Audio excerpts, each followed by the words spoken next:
Okay, volatile keyword. This is an advanced topic that separates senior engineers from everyone else in interviews. Let's break it down properly. It falls under multithreading, and understanding this deeply will set you apart.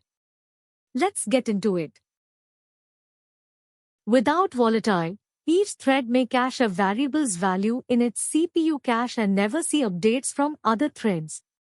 The volatile keyword forces reads and writes to go directly to main memory, ensuring all threads see the latest value. However, volatile does not make compound operations, like count plus plus, atomic. You still need synchronized or atomic integer for that. Now, why does this matter in interviews? Understanding volatile versus synchronized is crucial for writing correct concurrent code. It tests whether you know the difference between visibility and atomicity, two distinct concurrency concerns. Let me go deeper. Java's memory model allows threads to cache variables locally for performance. A volatile read always reads from main memory. A volatile write always flushes to main memory.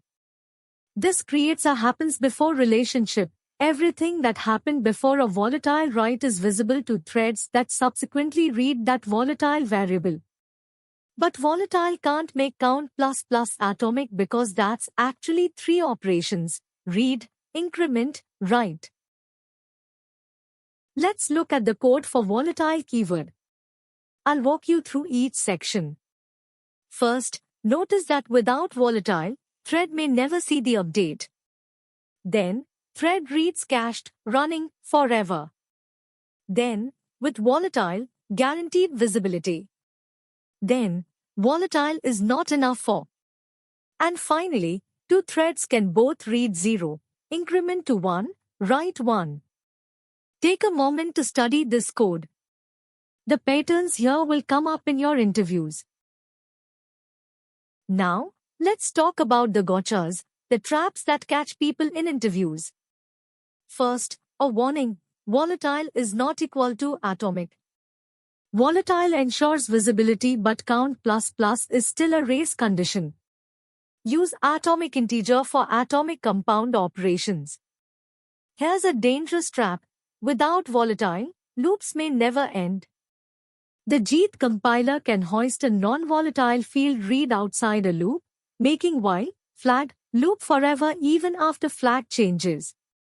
And a pro tip: use for flags and state variables. Volatile is perfect for Boolean flags, stop signals, and single writer multiple reader scenarios. Not for counters or accumulators. Keep these edge cases in mind. Interviewers specifically test for these. So here's the key takeaway. Volatile is equal to visibility guarantee, reads from main memory. Synchronized is equal to visibility plus atomicity. Use volatile for flags, synchronized for compound operations. And for your interview strategy, draw two threads with CPU caches. Show how without volatile, thread B never sees thread A's write. Then explain why volatile alone can't fix count plus plus. If you found this helpful, subscribe for more Java interview prep. Let's nail that next interview.